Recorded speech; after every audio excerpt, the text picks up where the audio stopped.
ठीक है, ये है पार्ट नंबर 3, वर्चस्व सांस्कृतिक रूप में, सॉरी सैन्य रूप में क्या है, वर्चस्व। वर्चस्व का मतलब क्या है, दबदबा होता है। पूरे विश्व के अंदर क्या है, अमेरिका का सैन्य ठिकाना है। पूरी दुनिया के अंदर अमेरिका का क्या है, सैन्य ठिकाना है। ये किसी भी देश पर क्या कर सकता है, हमला कर सकता है, किसी भी देश को हरा सकता है, हमला कर सकता है, जिस मर्जी को धमका दे सकता है। जैसे भारत हो, इंडिया हो, चाइना हो, पाकिस्तान हो, जिस मर्जी को ये धमका सकता है। ठीक है, ये कहने की बात है कि भारत सबसे महान है, ठीक है वो महान है, लेकिन अमेरिका जब चाहे धमका सकता है, इसे हम चूक नहीं सकते। एक ना रिपोर्ट आती है सिप्री की रिपोर्ट, सिप्री रिपोर्ट, ये लिखिएगा ना गूगल पे आ जाएगा, सिप्री रिपोर्ट। इसको पढ़िएगा, इससे पता लगेगा कि सैन्य की शक्ति में अमेरिका कितने पावरफुल हो चुका है। इसको 100% गूगल करिएगा, थोड़ा बहुत आप भी गूगल करिए, ठीक है, इससे क्या नॉलेज बढ़ता है। ठीक है, हर चीज़ तो पढ़ाया नहीं जा सकता है ना, आप थोड़ा गूगल कर सकते हैं ना। ये सबसे ज़्यादा पैसा खर्च करता है, अपनी आर्मी पर बहुत ज़्यादा पैसे खर्च करता है। दुनिया के नंबर 1 ये देश है पैसे खर्च करने के मामले में, कितना बिलियन ट्रिलियन करता है आप इस रिपोर्ट में पढ़ सकते हैं। ठीक है, ये रक्षा अनुसंधान और टेक्नोलॉजी पर सबसे अधिक पैसा खर्च करता है, यानी डिफेंस की जो रिसर्च होता है, ठीक है,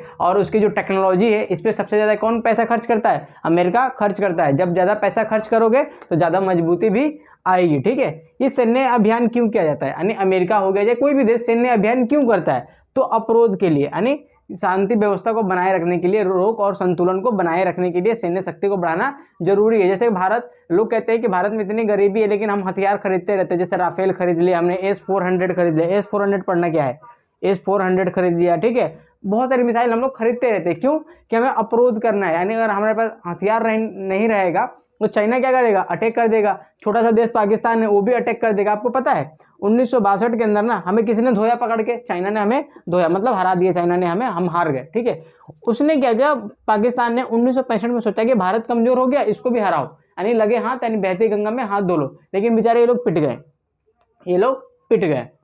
फिर आता है दंड देने के लिए, किसी को बर्बाद करना है, दंड देना है, आप युद्ध कर सकते हैं, मतलब सैन्य अभियान कर सकते हैं। विश्व में शांति व्यवस्था के लिए, विश्व में शांति व्यवस्था के लिए, जैसे कि अमेरिका ने अफगानिस्तान में गया, वियतनाम के अंदर गया, तो बोला कि हम पूरी दुनिया के अंदर शांति के लिए आए हैं, लोकतंत्र को बढ़ावा देने के लिए आए, इसीलिए हम क्या कर रहे हैं, आप पे अटैक कर रहे हैं। ठीक है, और जीतने के लिए और क्षेत्र का विस्तार करने के लिए, जैसे कि चाइना ने क्या किया, तिब्बत को हड़प लिया। ठीक है, ये विस्तार की नीति होती है, समझ में आ गया। जैसे इजराइल जो था फिलिस्तीन को हड़प लिया, वो क्या है, विस्तार की नीति है। फिर आता है वर्चस्व आर्थिक रूप से, किसमें, आर्थिक रूप से या ढांचागत रूप से, सभी चीजों का उत्पादन। जो अमेरिका है ना, वो हर चीज का उत्पादन करता है, सुई से लेकर जहाज तक की उत्पादन कौन करता है, अमेरिका करता है। एक होता है सी क्लोज, क्या होता है, सी क्लोज बोलते हैं, CSLOC बोलते हैं, सी लाइन ऑफ कम्युनिकेशन बोलते हैं, इसको बोलते हैं हिंदी में समुद्री व्यापार बोलते हैं। ये क्या था कि जो सेकेंड वर्ल्ड वॉर हुआ 1945 में जब खत्म हुआ ना, उससे पहले इस चीज को कौन कंट्रोल करता था, ब्रिटेन कंट्रोल करता था, इसको नियंत्रण करता था। लेकिन उसके बाद अमेरिका पावरफुल बना तो इसने करना शुरू कर दिया। आपको पैसे देने पड़ते हैं, वैसे नहीं पानी में जहाज लेकर कहीं भी चल दिए, नहीं, आपको एक निश्चित मार्ग को फॉलो करना पड़ता है। ठीक है, अमेरिका चाहे जिस मर्जी को व्यापार करने दे, जिस मर्जी को नहीं करने दे, इसकी दादागिरी चलती है समुद्र के अंदर। सार्वजनिक वस्तुओं के उपयोग में सबसे आगे है, सार्वजनिक वस्तुएं होती है जिनका उपयोग सभी लोग कर सकते हैं, जैसे कि अंतरिक्ष किसी का आपका नहीं है, यानी सब लोग उपयोग कर सकते हैं। आप देखो कि दुनिया के अंदर जितने भी सैटेलाइट है, इंटरनेट चलाने वाले जो सैटेलाइट्स होते हैं, वो किसके हैं, अमेरिका के हैं। उसके बाद है अंटार्कटिका। अंटार्कटिका क्या है, जैसे मान लीजिए पृथ्वी है, ठीक है, ये उत्तरी ध्रुव, ये दक्षिणी ध्रुव, ये दक्षिणी ध्रुव का जो एरिया है, ये क्या है, बर्फ से ढका हुआ, इसी को बोला जाता है अंटार्कटिका बोला जाता है। इस पे जो अमेरिका का रिसर्च वगैरह होता है सबसे ज्यादा होता है। उसके बाद आता है कि समुद्र में सबसे ज्यादा ये उपयोग करता है ना, नौसेना इसकी सबसे पावरफुल है। फिर आता है इंटरनेट, क्या है, इंटरनेट का यूज करने में अमेरिका बिल्कुल आगे है। जो इंटरनेट की खोज हुई थी ना, किसी व्यक्ति ने नहीं करी थी, मतलब व्यक्ति ने करी थी, मतलब किसी ने बंदे ने जानबूझकर नहीं करी थी, अमेरिका का एक बंदा था, उसने कम्युनिकेशन के लिए इंटरनेट की खोज कर दी थी। देख रहे हो ना आर्मी वहां पे कितने डेवलप है। फिर आता है वर्ल्ड की जीडीपी में अमेरिका का योगदान 28%, यानी पूरी दुनिया में अगर मान लो 100 रुपए का व्यापार होता है, उसमें 28 रुपए का व्यापार कौन करता है, अकेले अमेरिका करता है। हम लोग 1% करते हैं, हम लोग 1% के से थोड़ा कम ही है, हम लोग 1% से भी कम व्यापार करते हैं, तब हमें लगता है हम इतना अमीर है। सोचो ये 28% व्यापार करता है तो पूरे जीडीपी है तो कितना अमीर हो गई है ना। बड़े बड़े कंपनियां कहाँ की है, अमेरिका की है, जैसे कि एप्पल हो गया, वॉलमार्ट हो गया, एयरबस हो गया, स्पेस एक्स हो गया, एलन मस्क वाली है ना, बोइंग हो गया। स्पेस एयरबस और बोइंग जो है जहाज बनाती है, बड़ी बड़ी जो जहाज होती है ना, वो कौन बनाता है, आपका बोइंग और एयरबस बनाती है। कोको कोला हो गया, फेसबुक हो गया, ट्विटर हो गया, सब कैसी कंपनियां है, अमेरिका की कंपनियां हैं। इन कंपनियों को बोला जाता है ब्लू चिप, क्या बोला जाता है, ब्लू चिप कंपनी, ठीक है। इसके बारे में पढ़ना, ब्लू चिप क्या होता है, मल्टीनेशनल कंपनीज क्या होती है, इसके बारे में थोड़ा सा गूगल करना। अगर पता है तो बहुत अच्छी बात, नहीं पता है तो गूगल करो, सीखो। जो पूरी दुनिया के अंदर जो ट्रेड होता है किससे होता है, डॉलर के अंदर ट्रेड होता है। आपने देखा सुना होगा विदेशी मुद्रा भंडार, क्या सुना होगा, विदेशी मुद्रा भंडार, इसको प्यार से बोलते हैं फॉरेक्स। क्या कहते हैं इसको, फॉरेक्स कहते हैं। क्या कहते हैं, फॉरेक्स, ये आ रहे भाई, ये फॉरेक्स कहते हैं। इसमें क्या होता है, डॉलर को सब लोग प्राथमिकता देते हैं कि पूरी दुनिया के अंदर किसके बात चलता है, डॉलर की बात चलता है। आप मुद्रा अगर व्यापार करना है पाकिस्तान से ना, तो हमें जिन्ना वाला नोट पसंद नहीं, हमें चाहिए डॉलर। अगर चाइना से व्यापार कर रहे हो ना, तो मान लो हम सामान खरीदें तो उसको गांधी पसंद नहीं है, उसको क्या पसंद है, डॉलर पसंद है। पूरी दुनिया किस में ट्रेड करती है, डॉलर के अंदर ट्रेड करती है। ये बेंचमार्क है। अभी आपने सुना होगा निर्मला सीतारमण है, उन्होंने कहा कि भाई जो हमारा रुपया है, ये क्या है, रुपया है। रुपये का साइन कब बना था, जैसे पहले हम लोग रुपया लिखते थे ना ऐसे, ये जो सिंबल बना था ये कब बना था और किसने बनाया था, ठीक है। ये थोड़ा गूगल करके रखना, बहुत मजा आएगा इसके बारे में। जो रुपया है ना वो कमजोर नहीं हो रहा है, कमजोर नहीं हो रहा है, डॉलर मजबूत हो रहा है। कौन कहा था, अभी हमारे देश की जो महिला निर्मला सीतारमण है, वित्त मंत्री, उन्होंने बात कही थी। रुपये का साइन के बारे में थोड़ा सा ना गूगल करना कि रुपये के जो साइन है, सिंबल है, इसके क्या हिस्ट्री है, बहुत मजा आएगा। 2009 से कुछ कहानी जुड़ा हुआ है, ठीक है, IIT से जुड़ा है कहानी।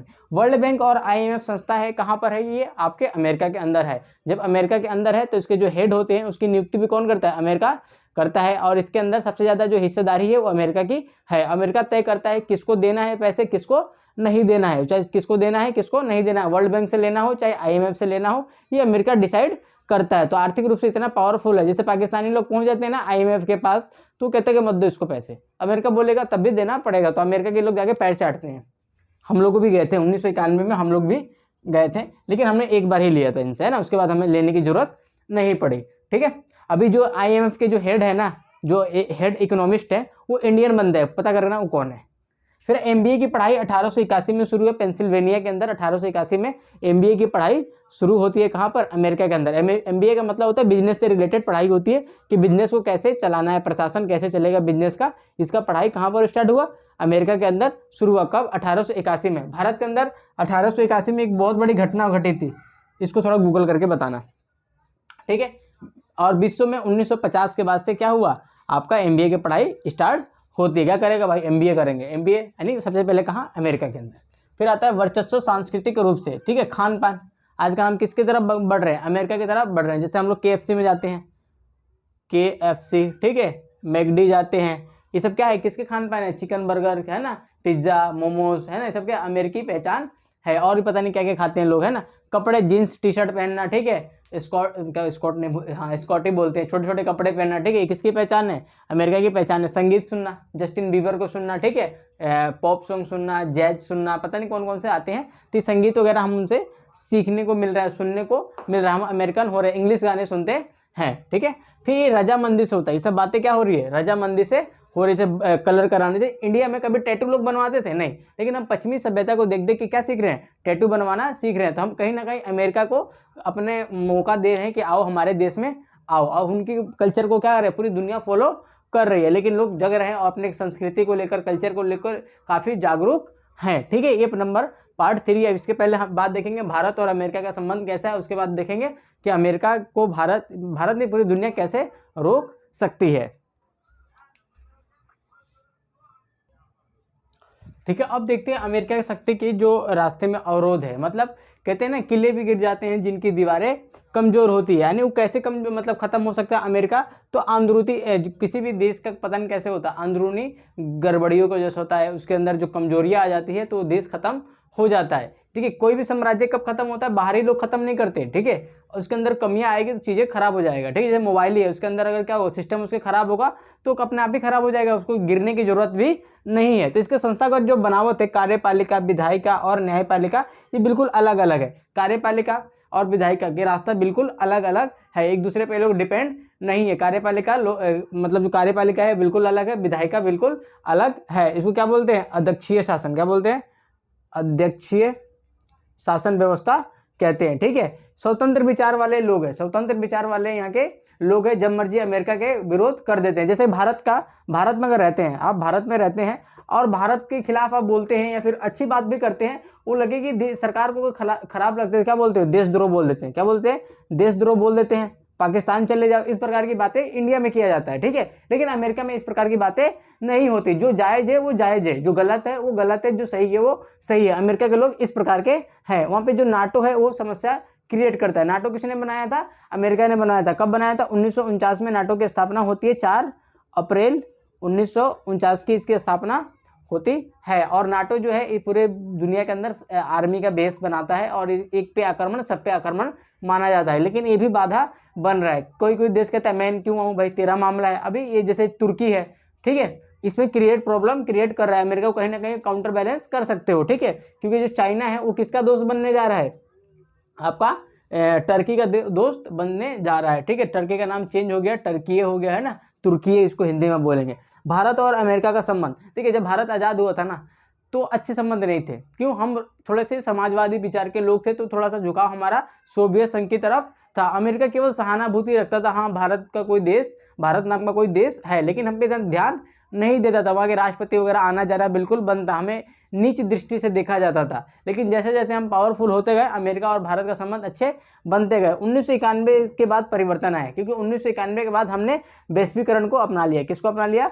वैश्वीकरण को अपना लिया। और वैश्वीकरण किसकी सोच है? अमेरिका की सोच है। जैसे ही आपने सोच वाले से मिलते हैं तो आपकी दोस्ती हो जाती है। जैसे आपकी क्लास में मानते हैं 40 बच्चे हैं, ठीक है, क्या सबसे दोस्ती है? नहीं, आपके 5 से 10 दोस्त होंगे। कितने होंगे? 5 से 10। वही दोस्त होंगे जिनके विचार और आपके विचार बिल्कुल आपस में मैच करते हो। तो 1991 से पहले भारत का विचार अमेरिका के विचार से मैच नहीं करता था, तो हम बिल्कुल क्या थे? दुश्मन थे, ठीक है। लेकिन 1991 के बाद से मेरा मतलब भारत का विचार और अमेरिका का विचार आपस में मिलने लगा, तो हम अच्छे दोस्त बन गए। जैसे कि मोदी का वहाँ जाना और ट्रंप का यहाँ आना, ठीक है, हाउडी मोदी का अपने सम्मेलन सुना हो गया, गुजरात में आए थे अभी कौन? ट्रंप साहब आए थे, है ना, बराक ओबामा आए थे 2010 में। इस प्रकार की घटनाएं हो रही है, ठीक है। तो 1991 के बाद क्यों आए? कि हमने एलपीजी को अपना लिया था। क्या अपनाया था? एलपीजी को फॉलो किया था, ठीक है। उसके बाद हम अपना 65% जो सॉफ्टवेयर है किसको बेचते हैं? अमेरिका को निर्यात करते हैं। बोइंग में हमारे 35% हमारे कर्मचारी काम करते हैं। बोइंग क्या है? जहाज बनाने वाली कंपनी है, ठीक है। सिलिकॉन वैली मतलब जैसे यहाँ पे कॉलोनी होता है ना, शर्मा कॉलोनी, अरुण कॉलोनी, ठीक है, मिगा पेन कॉलोनी, है ना, वैसे ही अमेरिका के अंदर एक कॉलोनी है। कौन सी? सिलिकॉन वैली है। तो वहाँ पे भारतीय लोग रहते हैं, लगभग 3 लाख से ज़्यादा भारतीय वहाँ पर निवास करते। लगता है बिल्कुल आप भारत में आ गए, ठीक है। जो अमेरिका की 15% जो कंपनियां हैं उसमें भारतीयों का बहुत बड़ा योगदान है। उन्होंने स्टार्ट किया या फिर उनके शेयर खरीद के रखे हैं। कौन? भारतीय लोग, ठीक है। जैसे कि अभी अमेरिका का जो गूगल है, अमेरिका का ही गूगल है, उसके जो सीईओ है, मतलब उसके हेड है, वो कौन है? आपके सुंदर पिचाई हैं। अमेरिका को लेकर भारतीय सोच, यानी भारत के लोग क्या सोचते हैं, भारत के जो विद्वान है वो क्या सोचते हैं। एक तो कहता है कि अमेरिका से हमें दूर रहना चाहिए, यानी वो बंदा बुरा है। अमेरिका ऐसा है, दुनिया के अंदर ऐसा कोई देश नहीं है जिसको अमेरिका ने ठगा नहीं, कहते हैं ना, ऐसा कोई सगा नहीं जिसको हमने ठगा नहीं। तो अमेरिका वैसा ही एक देश है कि पूरी दुनिया के अंदर ये क्या है? पूरी दुनिया को ठगता रहता है, बेवकूफ़ बनाता रहता है। पूरी दुनिया के अंदर जब तक अशांति रहेगी, जब तक अमेरिका के घर में शांति रहेगी, यानी समृद्धि रहेगी, पूरी दुनिया के अंदर का शांति आ गई ना, तो अमेरिका बर्बाद हो जाएगा। भारत अमेरिका वर्चस्व का फायदा उठा सकता है। एक वर्ग ऐसा है कि अमेरिका मजबूत है तो हमें उससे दोस्ती करनी चाहिए और उसके बिहाव पर हमें भी उसका फायदा उठाना चाहिए। दूसरा कहता है कि भारत जो है अमेरिका का विरोध नहीं करना चाहिए। अमेरिका क्या कर रहा है हमें उससे कोई मतलब नहीं रखना चाहिए, क्योंकि हमें घाटा हो सकता है और हमें धमकी भी देता रहता है। जैसे हम रसिया से ट्रेड करते हैं या फिर ईरान से ट्रेड करते हैं तो हमें काटसा का धमकी देता है। मैंने बोला था पिछली वीडियो में इसके बारे में पढ़ना, काटसा के बारे में पढ़ना। ये अमेरिका का सबसे बड़ा धमकी है, इंडिया को बार बार देता रहता है ना। ट्रेड ऑन क्या होता है वो, ट्रेड ऑन डेवलपमेंट करके एक रिपोर्ट आती है 301, उसको पढ़ सकते हो आप, है ना। फिर आता है अमेरिकी वर्चस्व से कैसे निपटे। अमेरिका इतना पावरफुल है ना, कहते हैं ना हर चीज़ का एक पिक आता है फिर गिर जाता है, हर चीज़ का एक पिक आता है गिर जाता है। जैसे पूरी दुनिया कैसे चलती है, यहाँ से स्टार्ट होती है, अपने ऊपर जाती है, फिर नीचे गिर जाती है, ऐसी चलती है ना दुनिया। वैसे अभी अमेरिका का पिक है तो चल रहा है, ठीक है, एक दिन इसका भी खत्म होगा, लेकिन खत्म करने के लिए कुछ ना कुछ तो प्रयास करना ही पड़ेगा। तो कैसे हो सकता है? आपसी मतभेद खत्म करके पूरी दुनिया के अंदर जितने भी देश हैं उन्हें जो डिस्प्यूट है उनको खत्म कर देना चाहिए और अमेरिका से एकजुट होकर लड़ना चाहिए। जैसे इंडिया हो गया, चाइना हो गया, रूस हो गया, पाकिस्तान हो गया, ठीक है, इनको एक साथ आना पड़ेगा, तभी हम अमेरिका को बैलेंस कर सकते हैं, अन्यथा हम नहीं कर सकते, ठीक है। फिर आता है अमेरिका से दोस्ती करके। अमेरिका से दोस्ती करके रखो, जब देखो कि मौका बन गया है मतलब उसके बाद अटैक कर दो, कहानी उसकी खत्म करो। जैसे कि आपने मिर्जापुर वेब सीरीज देखा होगा, उसमें क्या होता है, जो मुन्ना भैया होते हैं, मुन्ना भैया एक कैरेक्टर है उसके अंदर, है ना। उसके बाद एक दूसरा बंदा है, तो दोनों दोस्ती करते हैं, लेकिन दोस्ती करता है नहीं, हमेशा ध्यान रखता है कि मुन्ना को तो मारेगा, वो कभी ना कभी मारेगा, तो ऐसे हमें दोस्त बन के दुश्मनी निकाल लेनी चाहिए, ठीक है। तो अमेरिका से हम ऐसे कर सकते हैं। अपने को अमेरिका से दूर करके, यानी उससे वर्चस्व से निपटना है ना, अपने आप को दूर कर लो अमेरिका से, ठीक है। बिल्कुल अपने जाओ, 6 महीने बाद बॉडी वॉडी बना के आओ, फिर दिखाओ उसको, देख भाई हम कितने पावरफुल हो चुके हैं। बैंड वैगन की नीति अपना कर। बैंड वैगन की नीति मतलब जैसे दुनिया चल रही है चलने दो, अपने आप को इसमें छुपा लो, हाँ बोलो हाँ बिल्कुल सब सही है। फिर आता है संस्थाओं द्वारा, जो बड़े बड़े WTO हो गया, आपका IMF हो गया, वर्ल्ड बैंक हो गया, ब्रिक्स हो गया, ठीक है, सार्क हो गया, इन देशों के माध्यम से भी इसका विरोध करना चाहिए। आसियान हो गया, ठीक है, यूरोपियन यूनियन हो गया, इनके माध्यम से क्या करना चाहिए, इसका विरोध करते रहना चाहिए। फिर आता है मीडिया द्वारा। मीडिया में से खबर फैलानी चाहिए कि अमेरिका देखो पूरी दुनिया के अंदर तबाही मचा रहा है, इस प्रकार की बातें करके। जर्मन द्वारा लोगों से पूछना चाहिए, बताओ अमेरिका सही है, लोग कहेंगे गलत है, तो अमेरिका कहेगा सच में गलत हूँ क्या। फिर उसको इतना बता दो कि गलत हो उसके दिमाग में चले कि ये चीज़ गलत है। जैसे कि आपने उसका नाम सुना है हिटलर का, वो कहता था झूठ को इतना बार बोलो कि लोग सच मानने लग जाता। जनमत भी इस प्रकार बना दो कि अमेरिका को लगे हाँ हम गलत हैं, ठीक है, उसके फिर थोड़ा पावर कम हो जाए। कलाकार द्वारा, लेखकों द्वारा, NGO द्वारा आंदोलन करके हम अमेरिका के वर्चस्व को क्या कर सकते हैं, कंट्रोल कर सकते हैं, विरोध भी कर सकते हैं, उसका विरोध भी कर सकते हैं। तो ये था अपना चैप्टर नंबर 3 और जो कि खत्म हो गया। चैप्टर नंबर 4 में मिलेंगे हम, है ना। अब इसको थोड़ा बुक पढ़िए, बुक पढ़ेंगे तभी आपका चीज़ें आसान होगा। जो इसका आपका क्वेश्चन आंसर होगा ना, मैं उसको फोटो के फॉर्म में ना इस पर अपलोड कर दूंगा, उसको क्वेश्चन को आप बिल्कुल सॉल्व करें, ठीक है, आपका बहुत सारा कॉन्सेप्ट क्लियर हो जाएगा, ठीक है। तो उम्मीद करता हूँ कि चीज़ें समझ में आई होगी, ठीक है। मिलते हैं मतलब चैप्टर नंबर 4 के अंदर।